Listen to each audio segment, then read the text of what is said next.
Welcome to the show, folks. Hopefully you guys will enjoy this video. I thought I would take a few moments to talk about what I keep out all the time on my bike stand. Of course, I have a drawer down there that I have full of my regular tools, including my normal toolkit that I have, a lot of my specialized tools, everything down there that I use normally, of course, at home. And I'll have a link up here later to one of my workshop videos that I have for my home workshop, where I have my toolbox and I show how I keep all my tools normally. But as far as for my basic stuff that I use on a day-to-day basis when I'm working on my bike, just for tune-ups and quick checking of things, these are all the tools that I use on a regular everyday basis. So I figured I'd just kind of walk you guys through that and talk about each individual thing and how I use them real quick. So first of all, as you can see here, we got the PC S10 Parks Tool work stand. This is the one that has a composite head assembly. It's got the steel jaws, composite head assembly for the rotation here, composite locking mechanism. The nice thing about this is it does have this quick release system, so it does make it nice for clamping onto the seat post very quickly, and then you don't have to just use a tightener or a how do you say it? You don't have to just tighten down with it. One of my cheaper stands that I had, it had like a little wing nut bolt on the bottom, and then it had a quick release lever, which was nice, but the jaws weren't. They were this synthetic material, plastic material, like a heavy ballistic plastic like you have for the head here, but not for the jaws, and so they weren't as sturdy.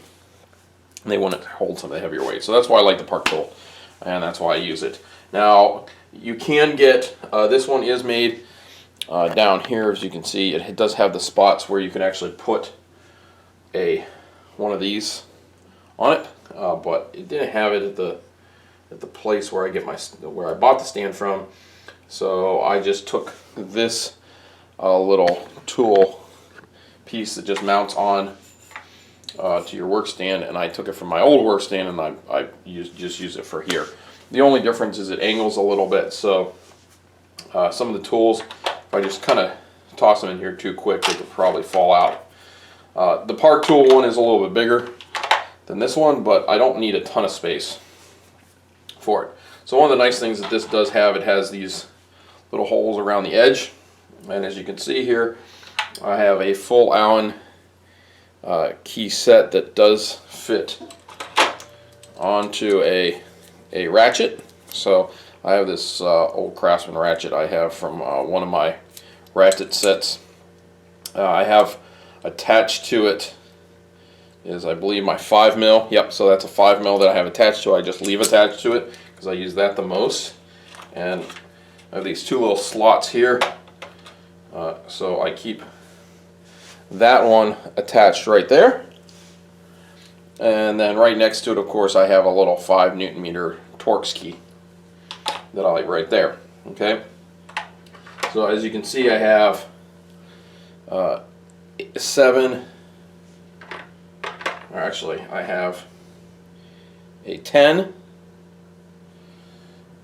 an 8, okay, on this side, and then I have a 7, a 6,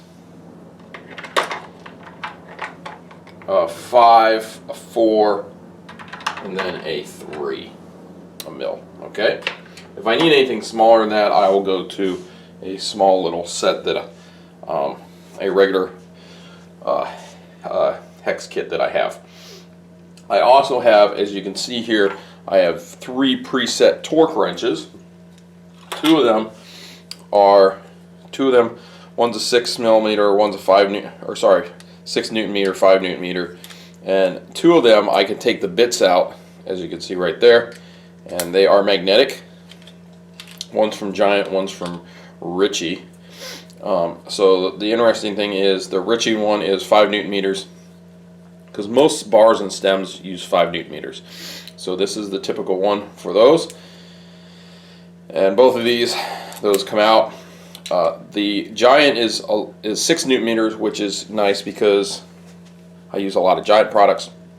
All Giant bar and stem, since they're overdrive, they use a little bit heavier of a Allen key. Even their titanium ones and their aluminum ones are a little bit heavier, and they require 6 Newton meters, vice 5 Newton meters. Now you can still torque them to 5 Newton meters and give it kind of a little twist past that, but I like to have that just to be 100% sure, especially when you're getting into your stuff like, I'll move over here a little bit, like when you get into these higher end carbon fiber bar and stems, you don't want to break these, and these are very vital that you get just right, especially with carbon fiber. You don't want too little or too much, or else you'll crack the carbon fiber bars, and the last thing you want. So if you're using one of these preset Giant ones and you use it properly and this happens to crack, they completely warranty the bar and the stem. So that's one of the nice things with the Giants that you can get.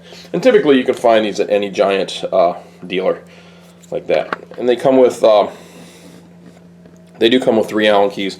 I have a review on that one, but that's what I do. So I keep this Ritchie one. It fits. It's kind of got a little ergonomic grip, and I just kind of keep it right in here up at the top. Keep that there. As you can see, I have a couple screwdrivers in here. Oh, this Bontrager preset, it just has only a 4 mil. This is a 5 Newton meter, but it's a 4 mil, which I just pick this up if I need to tighten something. Do 5 Newton meter torque on something. It's 4 mil. I just grab this guy real quick and do it real fast.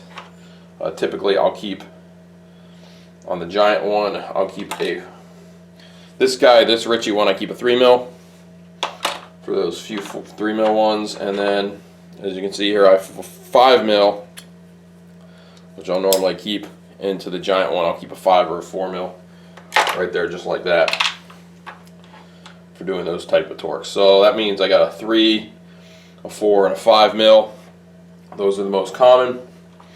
And then I keep, this little tool bit piece, of course, came with the Ritchie one like that.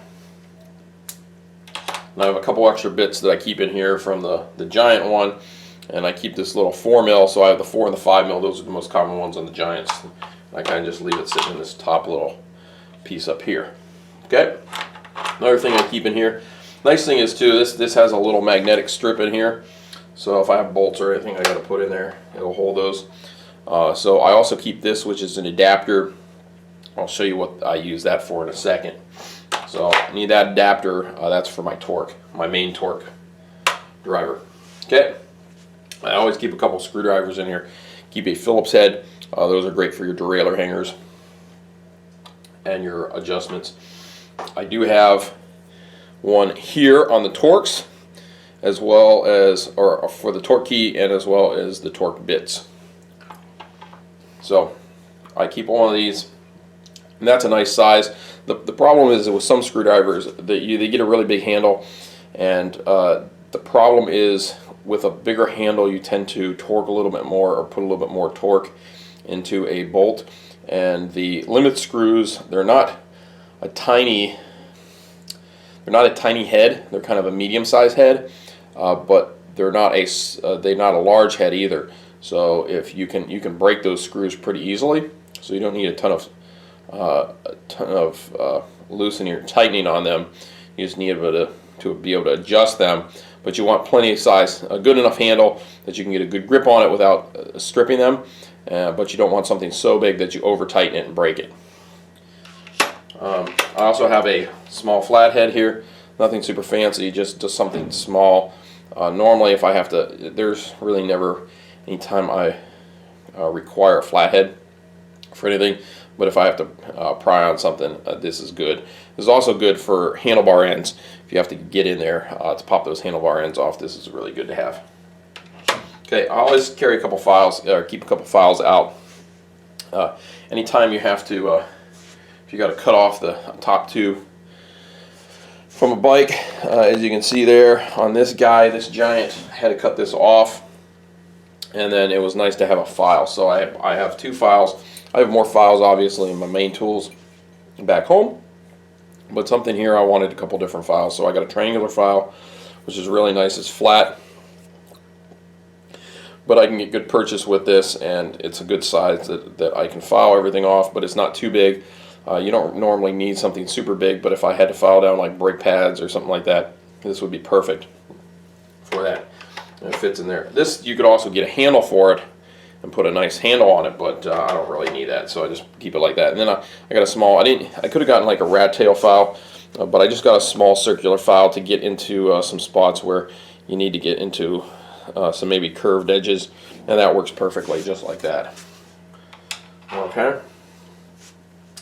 A couple other things that I always keep some crazy glue or super glue. This uses a brush, so it's really easy to get in there and get that on, and typically it won't dry out that way. Also I have Loctite, but I keep that in the drawer because I don't always use that. I do keep some extra cleat bolts, so these are for road cleats.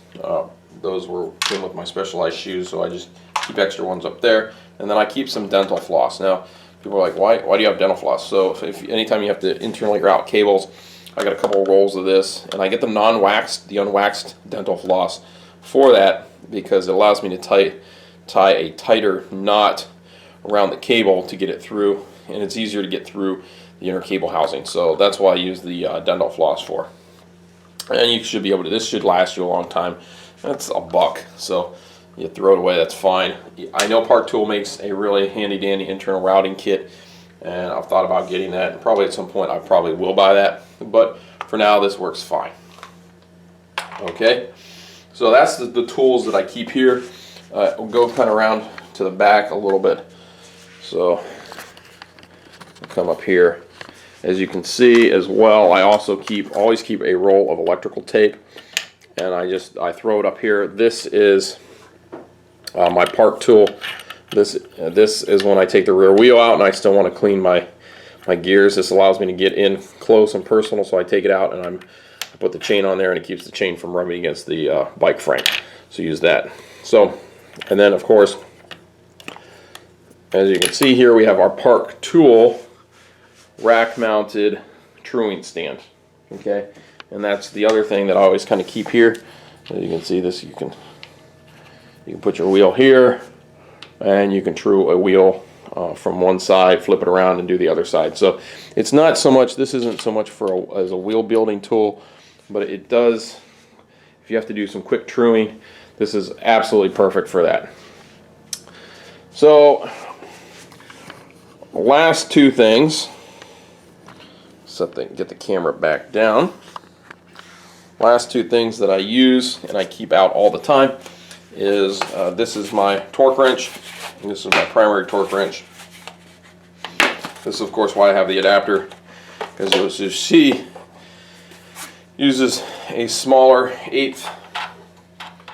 So you got to go from an 1/8 to a 1/4, like so, in order to use any Allens on it. And the reason for that is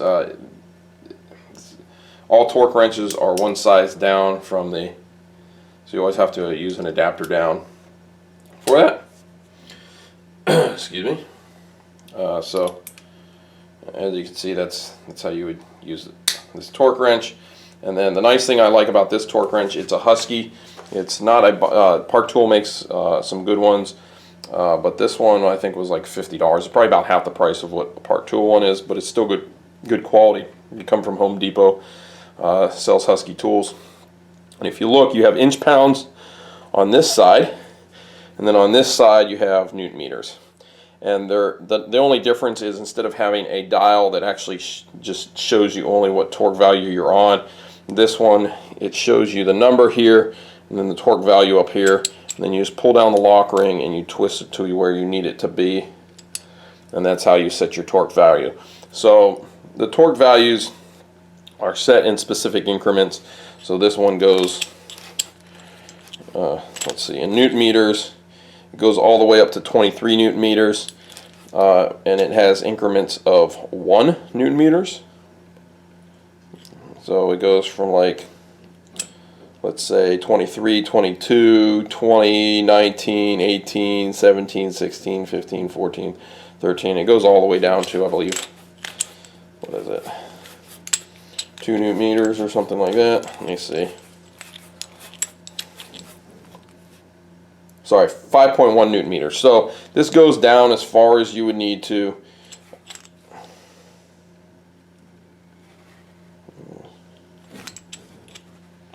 Let's see. So that's 5.1 newton meters, which would be the lowest value that I would use. That's kind of why I do have these as well, just because that's a little bit easier than pulling out this torque wrench right here. But it does allow for quite a wide variety of torque values.